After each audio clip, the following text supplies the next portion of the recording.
match. Yeah. It's just the best of 3, and it is extremely cool to see, as T1 going to be banning the Senna here instead, so probably don't want to prioritize pick that, maybe looking towards something like, I was going to say the Corki or the Tristana, which has been the main priority for mid lane, and then the expectation is that it would obviously get picked up by KT, as a lot of focus being paid there towards Deft and Barrel.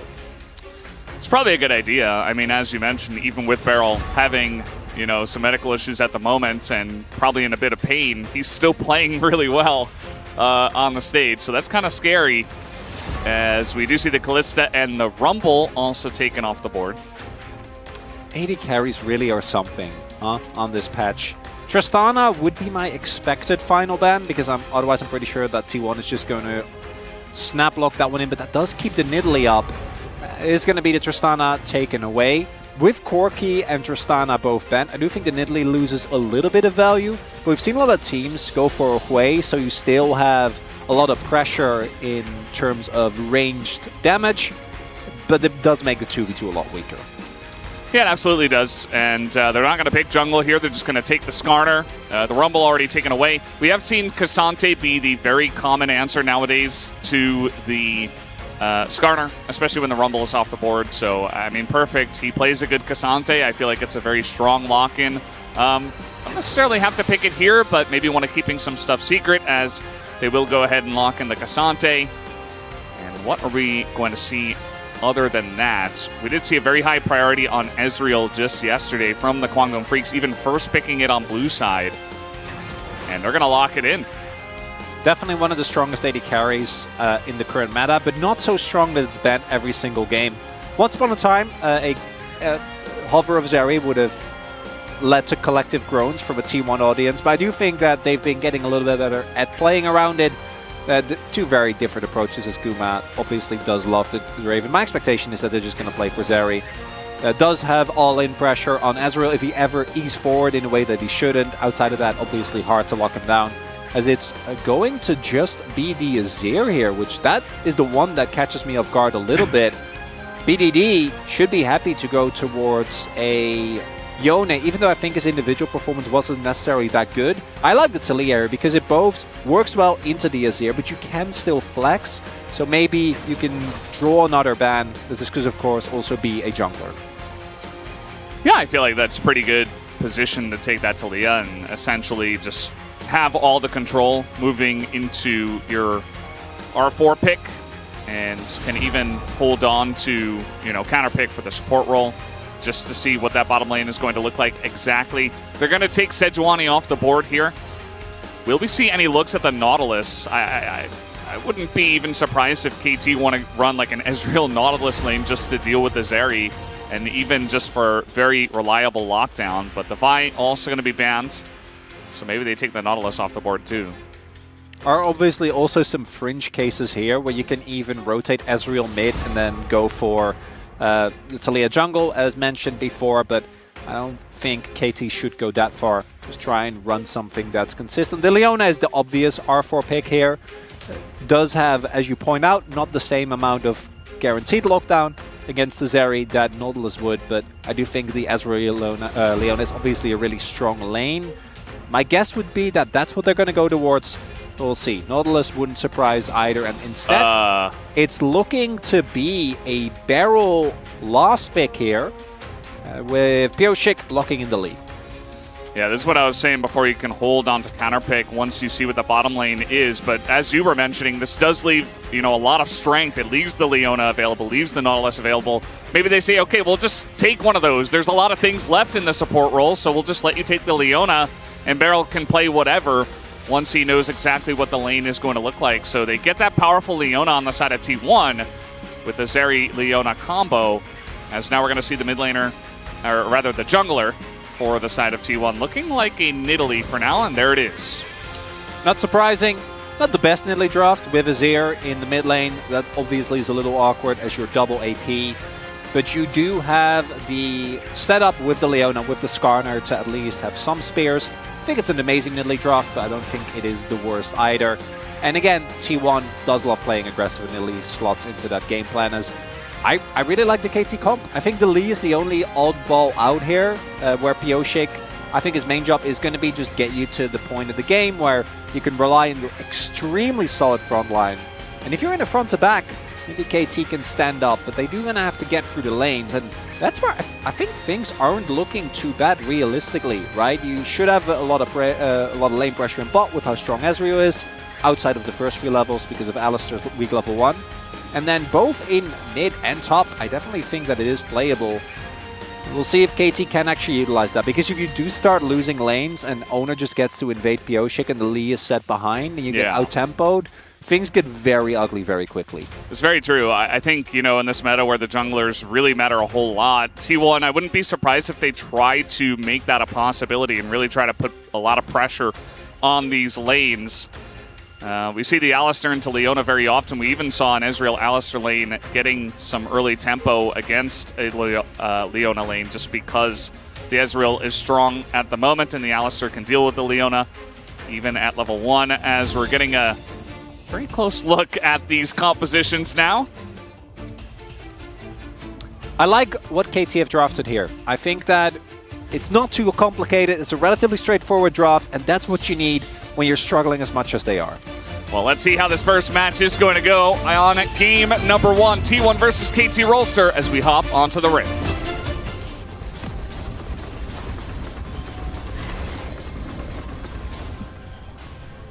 소환사의 협곡에 오신 것을 환영합니다. You know what I think it's time for in our next game, Velvet. I know exactly what it's time for. We bring it back. We prepared for this moment. Because I am 100% sure that the arena was erupting while this was happening. But if we don't have an audio feed, we got to do our own fan chants again. And there's a chance that the stream could hear it, but we couldn't, so we'll do it, and we'll try to get confirmation on that as well. Like I said, we have prepared for this moment. We've had some times in our life here at the LCK. And yeah, I think this jungle matchup is going to be very important. Oner on the Nidalee, though, is so incredibly annoying to deal with. It is one of his most strong picks in the current meta, and he was able to pick it on blue 5th pick, after seeing everything, after seeing his opponent's jungle pick as well. It makes sense that KT didn't want to heavily prioritize it in terms of bans. I think that if you look at what T1 have, you know, Azir with Nidalee isn't really the combo that you're going to be as scared of as you are with what they ended up banning, right? Sejuani is just something that Oner, I think, has been really good at. Xin Zhao just works very well with the comp and also allows T1 to play a really aggressive style, break up those fights. But it still feels bad that Oner gets to play what is currently probably considered the most aggressive jungler if you can play her. I actually want to give credit here to Deft and Beryl, because this is huge. They were actually able to do a really good job of mitigating the weak early level of Alistar, get early level 2, already force out the barrier. And I again want to reiterate, especially with a Nidalee, having some lanes that you can play through as Lee is really, really important. Because if Oner just has free reign to do whatever he wants, he's going to outpace Pioshik, he's going to be able to either invade or set up very aggressive plays. So Deft and Beryl doing a good job here is big. Deft is getting a little bit low on mana, but the poke, at least outside of that last Mystic shot, is doing its job. Yeah, I mean, you're just able to put on so much pressure with this Ezreal on current patch. Beryl going for the headbutt early on, just saying, okay, well, I'm just not going to interact with you at all. If you want to do something, I'm just going to use this and proc Aftershock and essentially do whatever. Alistar is very strong in the current meta as well. He is currently sitting at 14-4 in terms of win rate and is on a 6-game winning streak across many, many different teams. As you talked about the bottom lane, you talked about junglers trying to utilize the pressure in this lane. Oner's going to get here first with his faster clear, but Pioshik also here.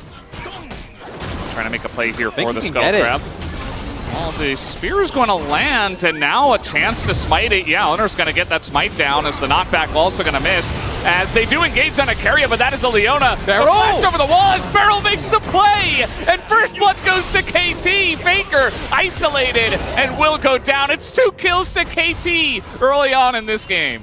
And when every single person predicts T1, some might have said, guys, come on, someone's got to take the gamble. And this alone, obviously not enough, but what a sign of life from a KT that up until this point has looked so rough. And the biggest thing to me here is that they're able to win even despite BDD not hitting the flick. Keria feels really safe, which makes sense. You're a Leona, so with Eclipse, with Aftershock, you're going to feel borderline unkillable, but the bot lane of KT is really far ahead of the play. Zeri's in there, and Azir is quite weak, right? Talia takes away a lot of the normal mobility that you might have otherwise, and KT, that's a kill on Lee and Ezreal as well. Yeah.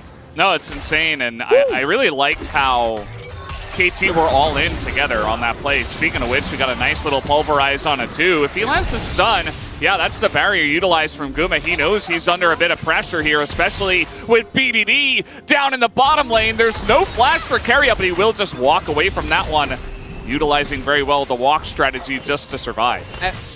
They don't get the kill, but they get another barrier. As long as BDD can catch this mid wave, he's not even going to be remotely behind, because again, Faker died in that previous play, and with his passive, it looks like he's going to be just fine to just catch this wave fully. And Deft is just going to get 3 hits here, and again, they have been doing a really good job of tracking Oner at any given point as well. Deft just keeps poking away, hasn't actually backed with his kill gold, so as of right now, not necessarily much stronger. As they will again spot Oner here. But the damage was done. Like, BDD's roam is still successful. Keria and Guma have to go back. Although Guma does actually stay around here, was channeling his back, but is obviously safe. Doesn't really have to face the threat of any dive with enough reinforcements in the area. And then Deft decides to stay as well. Really wants this plate, I imagine. And you see, as the moment Deft shows up, Keria immediately was roaming towards mid, immediately walks back to ensure that no shenanigans will be happening towards the bottom side of the map. Well, there might be shenanigans here in mid. Is Faker going to dash over some rocks? That is not what you want to do. Also a big wave here. Maybe trying to set something up, but Barrel was here as well. So, yeah, that was a 3v2 in favor of KT. Either way, Faker's totally fine. And not going to have to spend anything to get out of that one. Keria still level 3. Kind of awkward for him. And Deft is going to go on a back finally. That's Tear and Sheen. That's the dream, you know? Dream. You don't have to make a trade. I actually got 2 long swords as well. You don't have to make a trade-off of, do I get one or the other? I also want to highlight that they do get the crash, so Deft will be missing a bunch of minions here. I'm not 100% sure if this was on the cannon wave. They'd have to back eventually, so that back timing is a little bit rough.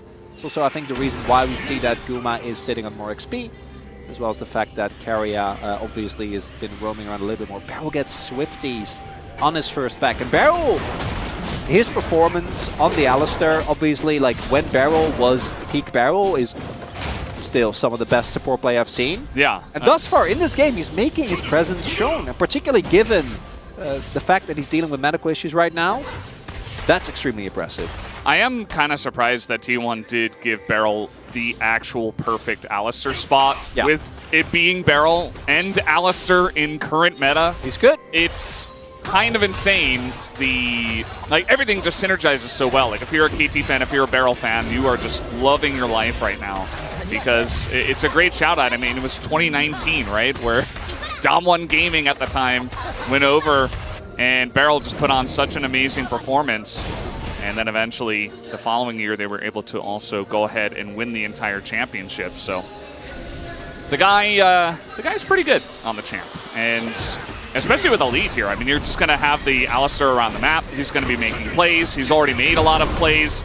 As now up in the top side here, Sante being a real problem for Zeus. I mean, at the end of the day, it is 2 tanks butting heads, so not going to amount to too much. They're equal on farm. This first Drake, though, will go over to KT, as they have total control over the bottom side river. Deft firing off his ultimate as well, just trying to maintain pressure on that wave. even in a 1v2 scenario. Do want to highlight, like we're talking a lot about KT, because I think KT already, they certainly look way better than what we've seen of them thus far in summer. If you look at the T1 comp, their team fighting is still going to be insane, right? So for me now, the question becomes, can KT maintain his pressure? And a 4-man dive will be a great example. This is a lot of pressure, yeah, I like the word you use as they're trying to turn on the depth though. He's so low and he will be taken out as no stun goes on a Guma and BDD can't even get the kill. Flash rock, no, he misses. And Keria, well, he's probably going to go down here, but they don't get Guma, and a 1-for-1 trade in a 4-man dive is not what you want to see. Guma also picking up a kill. Oh, really big there as, set up. Yeah, trying to make this play onto the K'Sante. He does all out the Skarner under the turret, and now Zeus has to flash away. Going back in onto the all-out K'Sante. Not sure about that one. Impale on a both. Do they have the damage? So perfect. Goes in, assassinates the Nidalee, and now he's totally fine. Zeus with 0 mana. And eventually he's just gonna die. I mean, there's nothing he can do here with no mana, no health. BDD picks up the second kill. BDD maintaining his 100% kill participation, makes a play towards bot. A little bit scuffed of a play, but it ends up working out. Really well done here. Guma flashes the combo from barrel, which means that the main damage source isn't locked down at all, and then turns onto death. So super well played by Guma there. Keria still ends up going down. BDD, tragic flash there. But it actually ends up being a really big moment for him nonetheless, because even though this play doesn't go the way you want to, you still get the kill. And then here, I think it makes sense for T1 to go back in, specifically because of the fact that the Taliyah means that you're going to fight anyway. Like, I don't think you have a way of really getting out here.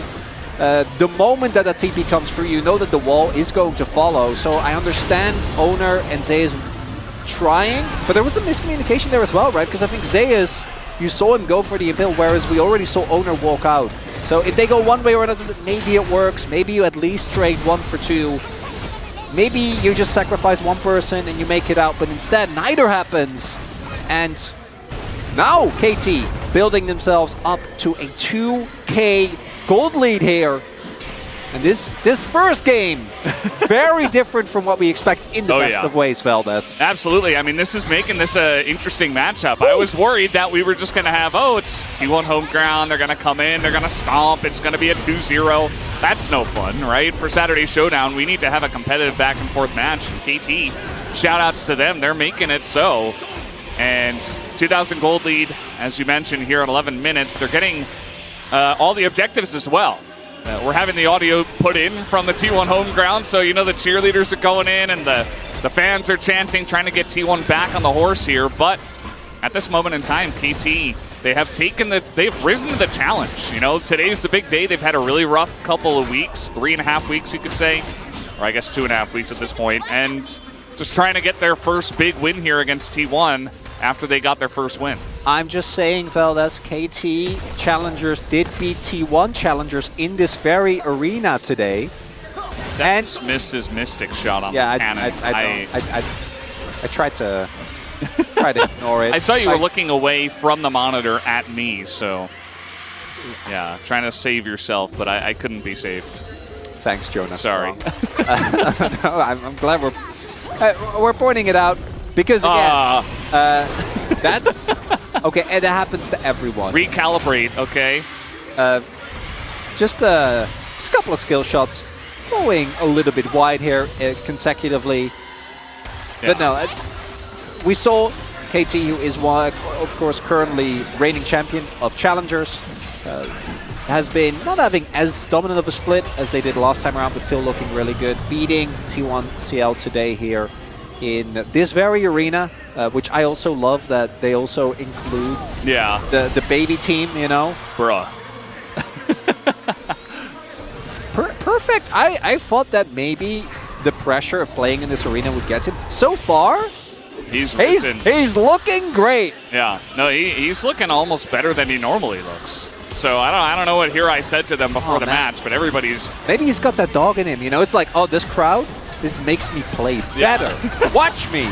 I mean, when everybody's cheering against you, it's almost like you have something extra to prove, right? So I do like it. I do like it a lot. CKT really playing to another level.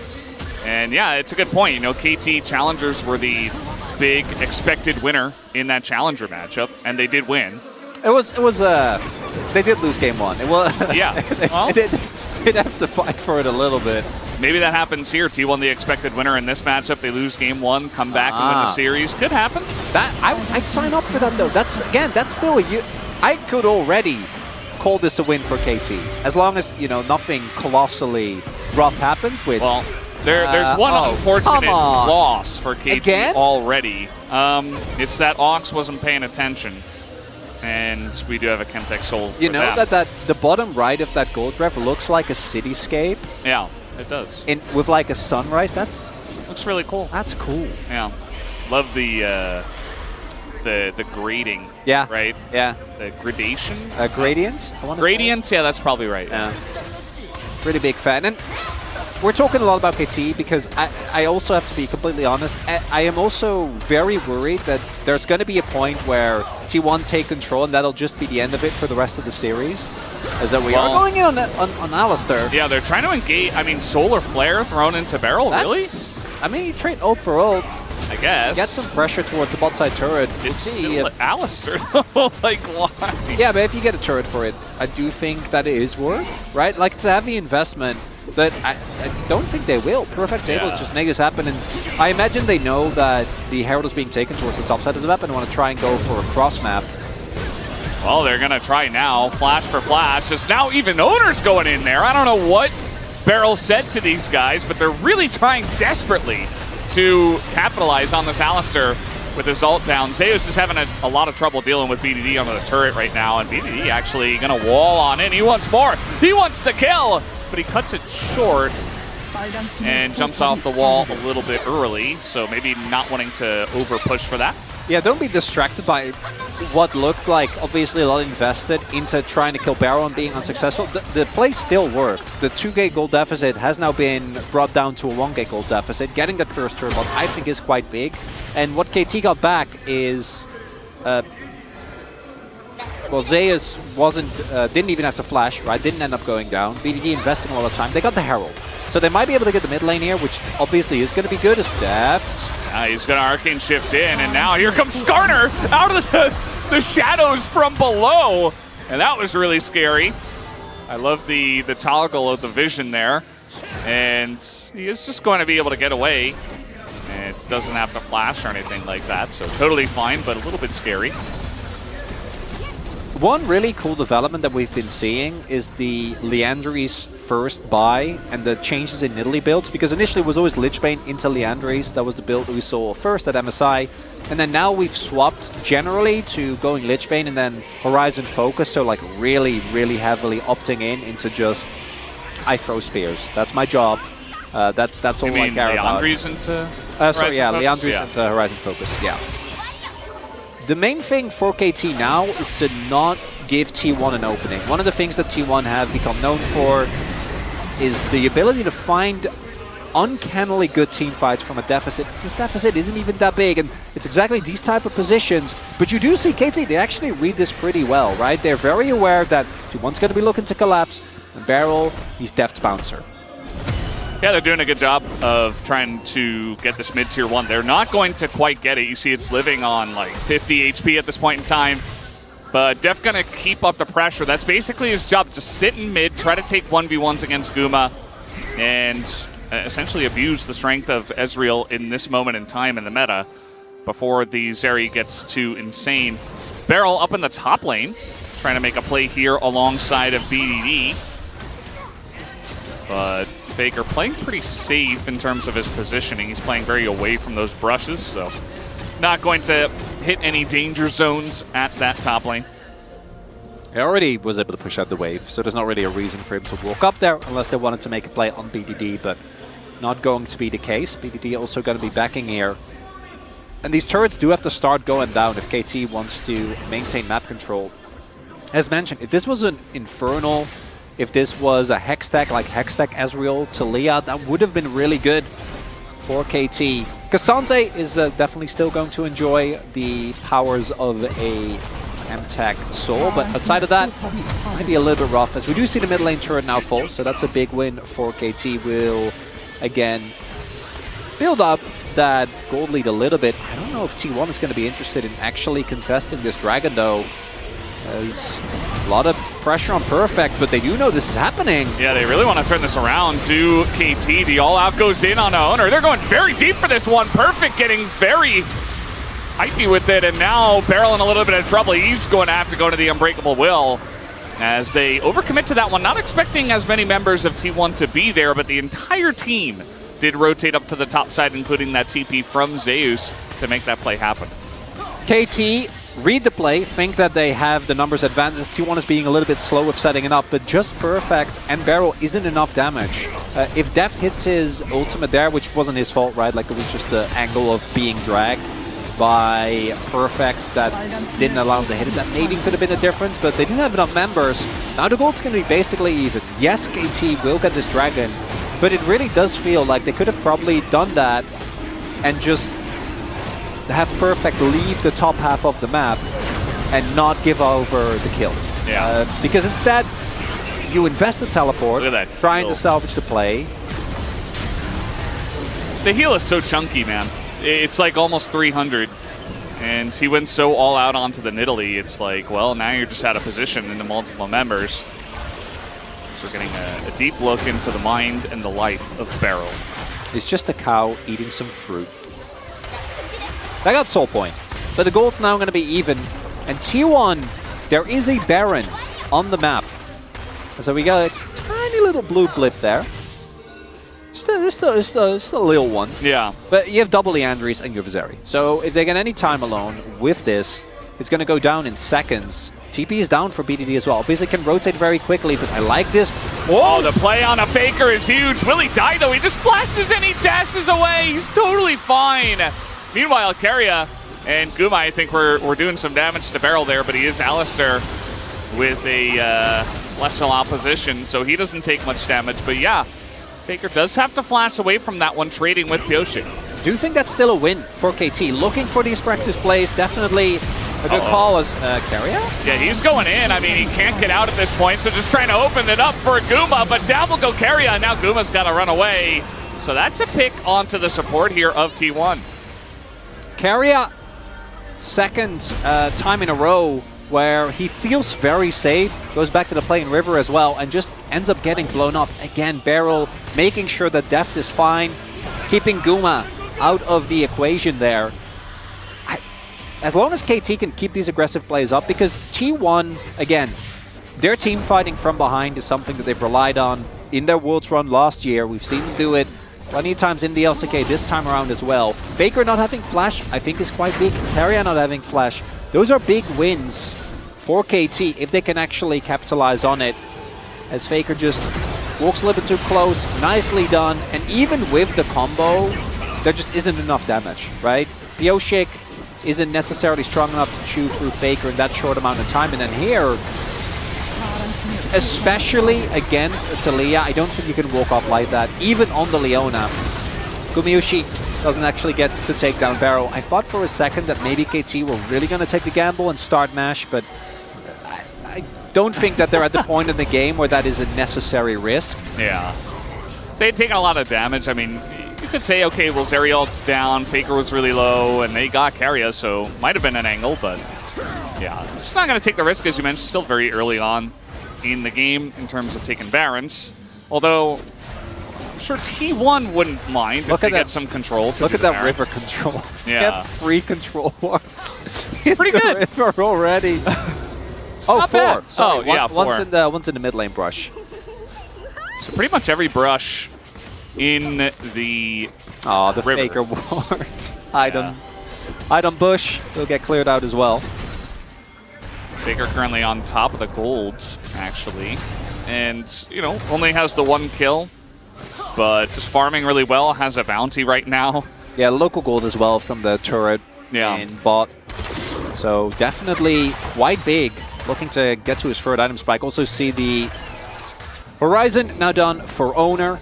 Spears we're going to be hitting even more.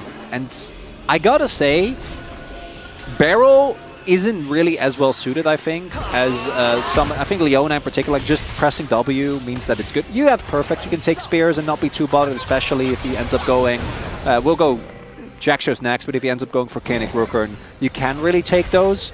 But with Alistar, if you're not in your ultimate, if you don't have Aftershock up, you are a little bit weaker. You do need to be respectful. There is an opportunity here for KT to set up. Do you want to trade Chemtech Soul for Nash? Is a question that I imagine they're asking themselves now. They are quite strong, right? 2.5 item spikes done across the board. Same for T1. But are you taking that trade? I don't think you do. Particularly against T1, a team that really utilizes the Baron very well. And Chemtech Soul just doesn't have the same oomph. If it was again, Hextech Infernal, it's a no. Yeah. So they're gonna get this Void Scuttle and at least, you know, maintain really the entire gold, or rather vision lead that they have on the top side of the map here. Will KT, you'll notice we talked about the control wards from T1. Those have all been cleared out. There's actually 0 wards on the top side of the map for T1 outside of that one on the blue buff. So KT might just say, okay, well, we can try to control both as we have insane vision on the top side, and if you do rush it, we can just run over, especially because it's still very early on in the game. Oh, the poke, the spears, the rocks. Well, that's a solar flare. They're going to get the flash here at a barrel. And now the True Shot Barrage is also going to sail wide. So a lot of poke coming in. Onto Barrel, onto Perfect. Even BDD taking a big chunk. But now the damage onto this Dragon getting pretty low. They do want to get this Chemtech Soul before the fight. But Perfect goes low. There's the Chemtech Soul. As Barrel doesn't have his ult, and now the flash on in, and down will go Deft, who had flash available, just gets assassinated, and Barrel will go down too. So the Chemtech Soul does go over to KT, but it's 2 kills for T1, and should absolutely be the Baron. 100%, unless Pioshik can get a miracle steal here. That probably is going to be the trade we were talking about. Mid lane turret going over, 2 kills going over. And T1 picking themselves up the Baron, and yeah, no, he's still not getting there. Realistically, the moment that he just sticks around, there's no way. Zeus doesn't care about walls, and if he doesn't get that, they don't get Nash. Like, obviously KT is low, but I don't think that there's a way for them to hard force a fight and to not run the risk. There's a lot more threat on KT. Deft is their biggest damage dealer, as we saw earlier, together with BDD, so him being gone is a big loss. Interruptibility, it's nice, but there isn't really a way to follow up, at least for now, so they might be able to use that to get at least a bit of a mid-shove. And if you can clear out like a couple of waves, that alone could be good as well. They're still not letting them back. All right, the engage code, Barrel gonna get on in there. And, you know, they're not gonna get any kills, but they're denying backs, they're delaying the Baron power play from really coming in. And essentially just buying time. They're going to be able to, with this map control, push out a bunch of the lanes and delay even further the Red Belt Baron power play. And essentially just buy as much time as possible. They're not that far behind in terms of gold, and you could say that is shored up by the Chemtech Soul. So yeah, pretty even game state, I would say, at this point in time. I would agree, and even though Chemtech Soul is one of the weaker ones, it's permanent, right? Baron is going to run out. As long as they don't lose both inners and or an inhib, I think they're fine. That really, to me, is going to be the key thing as we take another look. The poke here between Azir and Nidalee and even Skarner is kind of insane. But then this play from Zeus, you see Deft just a second too late with the E. I think with the flash would have been fine. They didn't want to invest it. Ends up going down really crisp there from Zeus because it sets up the play. And now, one inner I think you can give up. But KT, they do still have a really beefy front line. Barrel now does have Warmox done, so I was saying earlier, Alistar generally not the greatest, forgetting the fact that he is an item that just is going to get his entire health bar back in seconds. So yeah, not going to be feeling too bad about that now. It's going to be feeling pretty good. Pioshik is being pushed out of this bush, but I mean, still a minute left on this Baron, so let's see how much they can get out of this. Just trying to siege the top inner, but it's very half-hearted. Like, they're not fully committing to it. They're trying to wait for Zeus to push out bot at the same time and trying to push when he does hit the turret, but saw that BDD, especially early on, is going to be able to deal with that Skarner. Deft got everything. I think he queued. Queued the big one and then also the big Krug, and then was also able to get them with his ult. Didn't need to do that, but he's getting close to his Cyrilda, so at least that'll be a good spike for him again. For KT, I think they will end up losing this inner in the 15 seconds. That's fine. That's not bad at all. Yes, you're still in a deficit, but it's not the end of the world. You're still within reach. The main issue is that T1, once they gain control, generally don't give it up, and we are going to an elder flip in this game. That's what it's boiling down to. We had challengers play right before them, so I think the game is still a little confused about, is it challengers, baby, or is it LCK, man? And at the moment it is LCK, man, but the game is still a little bit delayed, so probably going to get that challengers elder flip.